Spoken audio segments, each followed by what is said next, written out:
छोटे से गांव में एक रहस्यमयी कुआं था। उस कुएं के बारे में गांव के लोगों को बहुत कम जानकारी थी, लेकिन वो सभी जानते थे कि उस कुएं में कुछ अजीब और रहस्यमयी है। कुआं एक पुराने मंदिर के पास स्थित था, जो अब खंडर में बदल गया था। मंदिर के पास एक पेड़ था, जिसकी शाखाएं कुएं के ऊपर तक फैली हुई थी। गांव के लोगों का मानना था कि उस कुएं में एक जिन रहता है, जो कभी कभी रात में निकलता है और गांव के लोगों को परेशान करता है। सभी गांव वाले उस कुएं के पास जाने से भी डरते थे। गांव में गर्मी का मौसम था और बच्चों की गर्मियों की छुट्टियां शुरू हो चुकी थी। 5वीं क्लास में पढ़ने वाला सोनू अपने मामा जी के घर आया था। अरे चिंटू, चलना बाहर क्रिकेट खेलने चलते हैं। सुबह से घर पर बैठे बैठे मैं तो बोर हो गया। अरे क्या सोनू, तुझे पता तो है बाहर कितनी ज्यादा धूप है, और इतनी धूप में मैं बाहर क्रिकेट खेलने नहीं जाऊंगा। और इतनी धूप में तो माँ भी हमें बाहर नहीं जाने देगी। अरे मामी तो सो रही है, और मेरी माँ भी नानी के साथ छोटी नानी के घर गई है। वो लोग तो शाम से पहले लौटने वाले नहीं। तो चलना, चलते हैं, कोई कुछ नहीं कहेगा। सोनू के बार बार कहने पर चिंटू भी बाहर खेलने जाने के लिए मान गया। उन दोनों ने क्रिकेट खेलने के लिए बैट और बल्ला उठाया और खेलने के लिए निकल गए। लेकिन उन दोनों के अलावा इतनी कड़ी धूप में वहाँ पर खेलने के लिए कोई नहीं था। वो दोनों अकेले ही कुछ देर खेले, तभी चिंटू को प्यास लगी।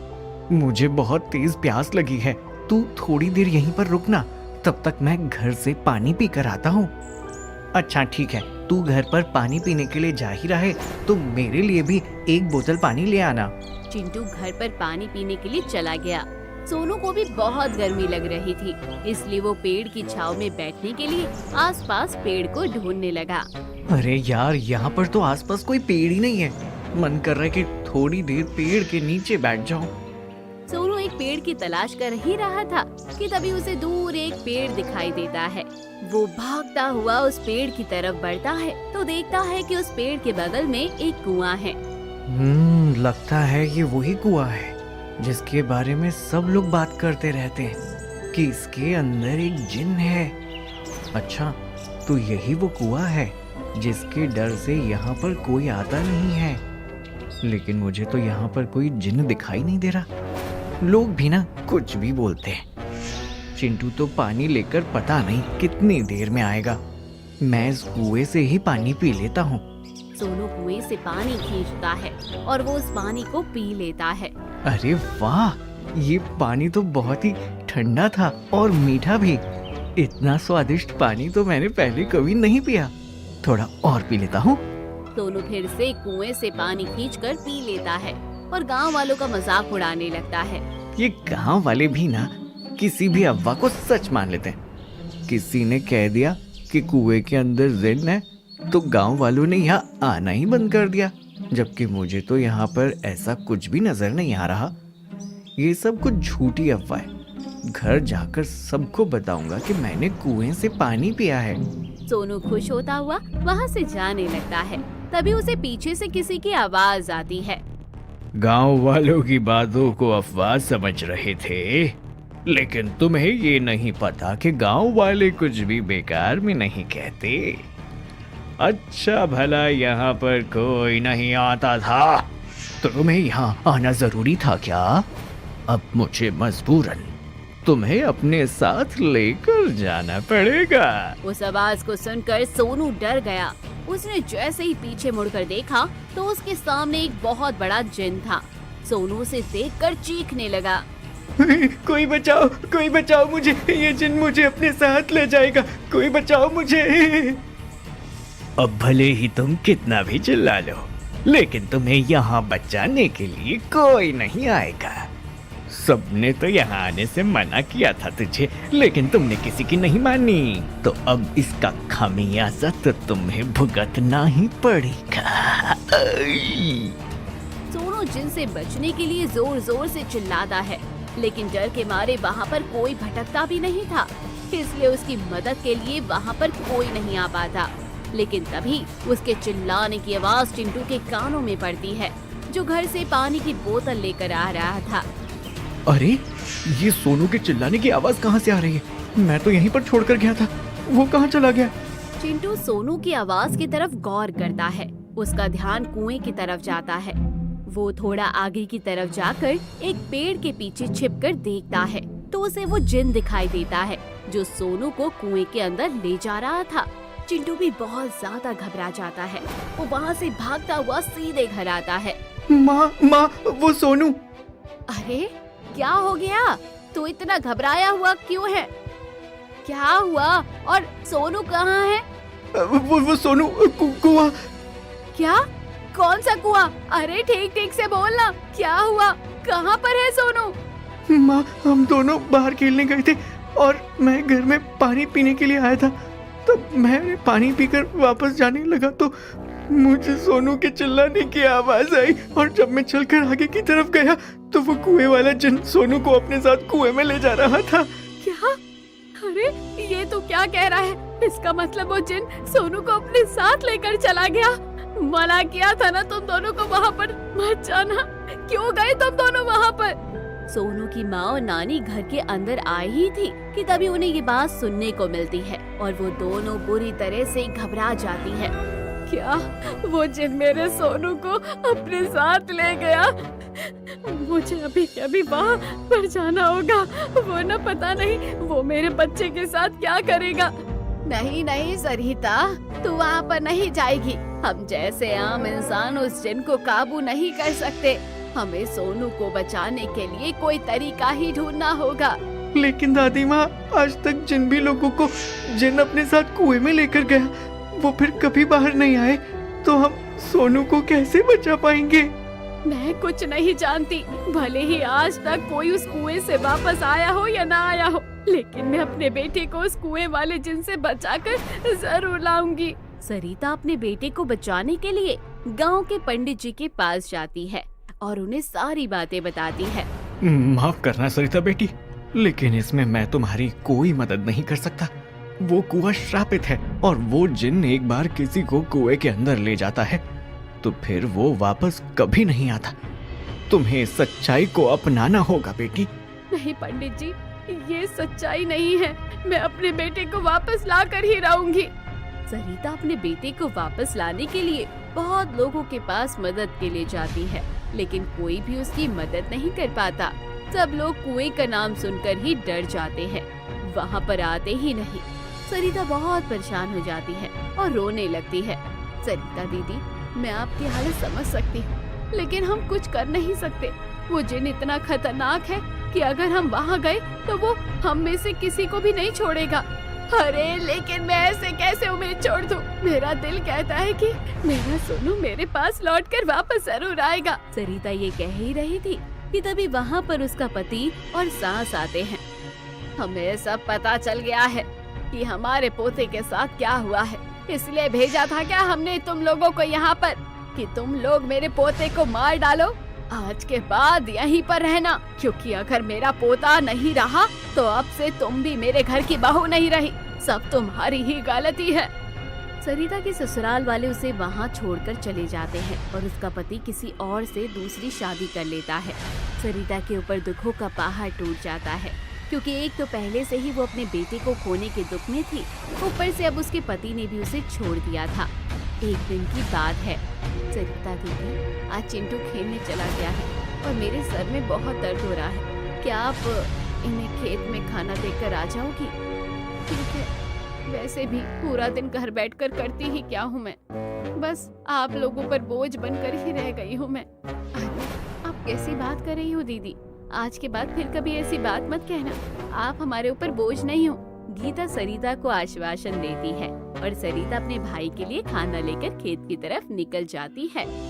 जब अपने भाई को खाना देकर वो वापस लौट रही थी तो उसका ध्यान उसी कुएं की तरफ जाता है। वो जैसे ही कुएं की तरफ देखती है तो उसके कानों में उसके बेटे की चिल्लाने की आवाज पड़ती है। माँ, मुझे यहाँ से बाहर निकालो माँ, मैं यहाँ नहीं रहना चाहता। अरे ये तो मेरे सोनू की आवाज है। इसका मतलब वो कुएं के अंदर अभी भी सुरक्षित है। मुझे कुछ भी करके उसे कुएं से बाहर निकालना होगा। सरिता अपने बेटे की आवाज सुनकर कुएं की तरफ बढ़ने लगी, लेकिन तभी एक तेज हवा का झोंका आया और सरिता के कानों में किसी की आवाज पड़ी। रुक जाओ सरिता, तुम इस कुएं की तरफ मत बढ़ो, क्योंकि अगर तुम इस कुएं की तरफ बढ़ी तो इस कुएं का जिन्न तुम्हें अपने साथ ले जाएगा और फिर तुम अपने बेटे को कभी नहीं बचा पाओगी। तुम्हारे बेटे को बचाया जा सकता है, लेकिन तुम्हें उसका मार्ग ढूंढना होगा। तुम्हें एक ऐसा व्यक्ति कुछ दिनों में जरूर मिलेगा जो तुम्हारे बेटे को बचाने में तुम्हारी मदद करेगा, लेकिन तुम अभी यहाँ से चली जाओ। वो आवाज सुनकर सरिता वहाँ से चली जाती है, लेकिन उसके दिमाग में वो बात घूम ही रही थी कि वो कौन व्यक्ति होगा जो मेरी मदद के लिए मिलेगा। कुछ दिनों तक वो यही सोचती रहती है कि तभी ईद का दिन आता है। उनके पड़ोस में बहुत सारे मुस्लिम परिवार रहते हैं। वहाँ पर हर धर्म के लोग मिलजुल कर रहते थे, इसलिए जब भी ईद आती थी तो वो लोग उनके घर पर मीठी सेवइयां देकर जरूर जाते थे। ये लीजिए सरिता बहन, मम्मी ने आज मीठी सेवइयां बनाई हैं। आप सबको ईद मुबारक हो। आपको भी ईद बहुत बहुत मुबारक हो राबिया बहन। मैं जानती हूँ सरिता दीदी कि आप अपने बेटे के लिए बहुत परेशान हो, लेकिन मैं अल्लाह से दुआ करूँगी कि आपका बेटा आपको सही सलामत मिल जाए। तुम्हारा बहुत बहुत शुक्रिया राबिया बहन। राबिया सरिता के बेटे के लिए दुआ करती है। राबिया जब सरिता को सेवइयां देकर अपने घर वापस जाती है तो अपने घर पर सरिता और उसके बेटे के बारे में वो बात करने लगती है। उनके घर पर ईद के अवसर पर मौलवी जी आए हुए थे। वो जैसे ही इस बारे में सुनते हैं तो राबिया से कहते हैं, अगर ऐसी बात थी तो तुमने मुझे पहले क्यों नहीं बताया राबिया बेटा? मैं इसका कोई ना कोई हल निकालने की कोशिश जरूर करता। लेकिन मौलवी साहब, आज तक कोई भी उस कुएं का कुछ नहीं कर पाया, और तो और जो भी उसके अंदर गया कभी लौट कर वापस नहीं आया। न जाने कितने लोग उस जिन को पकड़ने की कोशिश कर चुके हैं, लेकिन आज तक कोई भी कामयाब नहीं हुआ। अगर आज तक कोई कामयाब नहीं हुआ तो इसका मतलब ये नहीं है बेटा कि कोई भी आगे उस जिन्न को पकड़ नहीं पाएगा। मैं वहां जाकर वहां का मुआयना करूंगा तो हो सकता है कि मुझे कुछ ऐसा पता चल जाए जिससे मैं इसका कुछ हल निकाल सकूं। मौलवी जी इस बात को लेकर बड़े गंभीर थे। वो वहाँ पर खाना पीना खाते हैं और कुछ देर बाद उनसे कहते हैं, मुझे अभी के अभी उस कुएं के पास जाना है, आप लोग मुझे वहां लेकर चलिए। ठीक है मौलवी जी, मैं आपके साथ चलती हूँ। राबिया मौलवी जी के साथ कुएं की तरफ जाने लगती है, लेकिन कुआं आने से थोड़ी देर पहले ही वो पीछे रुक जाती है। अरे तुम यहाँ क्यों रुक गई राबिया बेटा? मुझे यहाँ पर कोई कुआं नहीं दिखाई दे रहा। मौलवी जी, वो आगे सामने कुआं है, लेकिन मुझे वहाँ पर जाने से डर लग रहा है। मैं यहीं पर रहकर आपका इंतजार करूंगी। अच्छा ठीक है बेटा, तुम यहीं रुको, मैं बस थोड़ी देर में आता हूँ। मौलवी जी कुएं की तरफ जाते हैं, तभी वहाँ पर तेज हवाएं चलने लगती है और मौलवी जी के कानों में एक आवाज पड़ती है, इतने समय से मैं आपका ही इंतजार कर रहा था। आप ही वो इंसान हैं जो इस कुएं को श्राप से मुक्त करवा सकते हैं, लेकिन आपको बहुत सावधान रहना होगा। अगर छोटी सी भी गलती आपसे हो गई तो सब कुछ आपको फिर से शुरू करना होगा।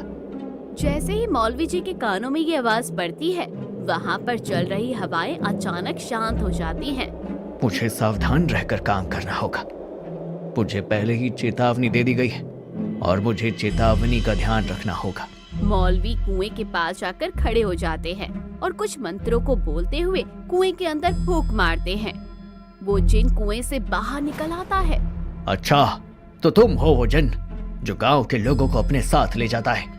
तुम्हारी वजह से ही लोग यहाँ आने से डरते हैं। मौलवी जी, सच्चाई हमेशा वो नहीं होती जो हमारी आंखों के सामने दिखाई देती है। कभी कभी सच्चाई बहुत छिपी होती है। उस छुपी हुई सच्चाई को आपको ढूंढना होगा। मैं जानता हूँ कि तुम मुझे अपनी बातों में फंसाने की कोशिश कर रहे हो, लेकिन मैं तुम्हारी बातों में नहीं आऊंगा। मौलवी जी की बात सुनकर जिन उन्हें देखकर मुस्कुराता है। वो वापस कुएं के अंदर चला जाता है।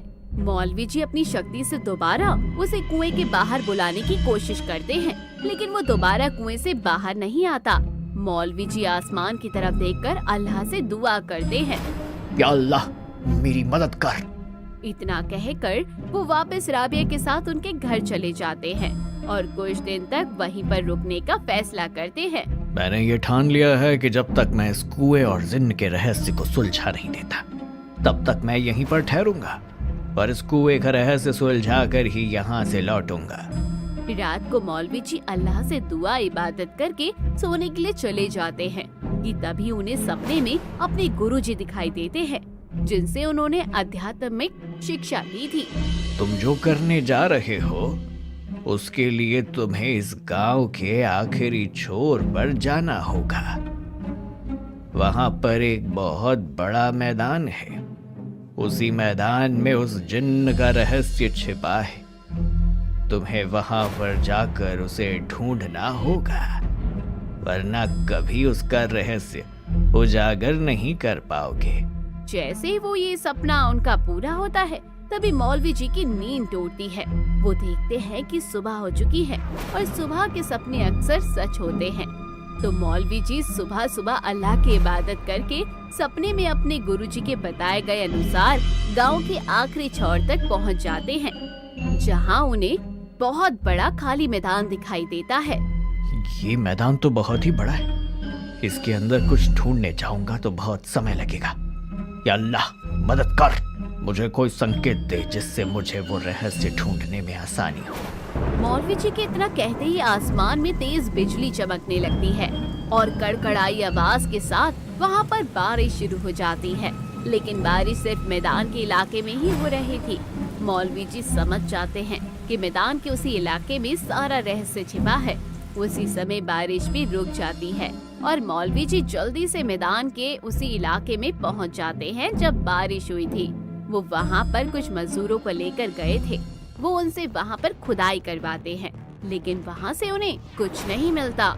मौलवी जी, हम इतनी देर से यहाँ खुदाई कर रहे हैं, लेकिन यहाँ पर तो कुछ भी नहीं है। मुझे तो लगता है कि हम यहाँ पर अपना समय बर्बाद कर रहे हैं। नहीं, हमें जो भी मिलेगा यहीं पर मिलेगा, इसलिए खुदाई करते रहो, क्योंकि अल्लाह का अंदेशा कभी गलत नहीं हो सकता। मौलवी जी की बात पर मजदूर भी हामी भरते हैं और दोबारा से वहाँ पर खुदाई शुरू करते हैं। तो लगभग 1 घंटे की खुदाई के बाद वहाँ पर उन्हें एक संदूक मिलता है। मजदूर वो संदूक निकालकर मौलवी जी को दे देता है। मौलवी जी जैसे ही वो संदूक खोलते हैं तो उसके अंदर उन्हें एक ताबीजों से लिपटा हुआ एक चिराग मिलता है। इस चिराग को तो किसी ने अभिमंत्रित धागों से बांध दिया है, लेकिन इसका मकसद क्या है? मौलवी जी के इतना कहते ही वहाँ पर जोर जोर से बिजली कड़कने लगती है और अंधेरा छा जाता है। सब मजदूर डर कर वहाँ से भाग जाते हैं। वहाँ पर जोर से बारिश आती है और बारिश की बूंदें उस चिराग पर पड़ती है तो वो अभिमंत्रित धागे टूटकर अपने आप गिर जाते हैं कि तभी वहाँ पर एक तेज रोशनी चमकती है और कुएं का वो जिन मौलवी जी के सामने आ जाता है। आपका बहुत बहुत शुक्रिया मौलवी जी, आपके कारण आज मैं आजाद हो पाया, वरना न जाने कितने सालों तक मुझे कुएं में कैद रहना पड़ता और ना चाहते हुए भी वहां से गुजरने वाले लोगों को कुएं में कैद करके रखना पड़ता। लेकिन आखिर तुम ऐसा क्यों करते थे? जब तुम ऐसा करना चाहते ही नहीं थे तो तुम्हारी ये सब करने की मजबूरी क्या थी? मैं कभी भी एक बड़ा जिन्न नहीं था, लेकिन एक बार मेरा चिराग एक ऐसे व्यक्ति के हाथ में लगा जो मुझसे बड़े ही गलत काम करवाना चाहता था। मैंने उसकी इच्छाएं पूरी करने से मना कर दिया तो उसने किसी विद्या का सहारा लेकर मुझे कुएं में कैद कर दिया और कहा कि अगर यहाँ से जाने आने वाले लोगों को मैंने कुएं में कैद नहीं किया तो वो मुझे मार देगा। मैंने उसके गलत कामों में उसका साथ देने से मना कर दिया, इसलिए वो जोर जबरदस्ती मुझसे गलत काम करवाना चाहता था ताकि मैं मजबूरी में उसका हुक्म मानूं। वो कोई बड़ा ही सनकी इंसान था। उससे लोगों की रक्षा करने के लिए मुझे वहां से गुजरने वाले लोगों को कुएं में कैद करके रखना पड़ता था। लेकिन अब मैं मुक्त हो चुका हूँ और जो लोग कुएं में कैद थे वो भी मुक्त हो चुके हैं। आपका बहुत बहुत शुक्रिया। मौलवी जी को भी समझ आ गया था कि जिन ने उस दिन मौलवी जी से वो बात क्यों कही कि जो दिखता है वो हमेशा सच नहीं होता। सब लोग हमेशा जिन को गलत समझते रहे, लेकिन वो तो बस लोगों की जान बचाने के लिए ऐसा कर रहा था। जिन वापस अपने चिराग के अंदर चला गया और वो चिराग वहाँ से गायब हो गया। जो भी लोग कुएं के अंदर गायब हो गए थे वो सब वापस लौट आए। मौलवी जी ही वो इंसान थे जो जिन को मुक्त करा सकते थे। उन्होंने जिन को मुक्त कराया और जिस बुरे व्यक्ति ने काली शक्तियों से ये सब किया था उसकी आत्मा को मौलवी जी ने अपने साथ बंद कर दिया और वो गांव हमेशा के लिए रहस्यमय कुएं के श्राप से मुक्त हो गया। तो दोस्तों, कैसी लगी आपको ये कहानी? कमेंट बॉक्स में जरूर बताइएगा। चैनल को अभी तक सब्सक्राइब नहीं किया तो जरूर कर लीजिएगा।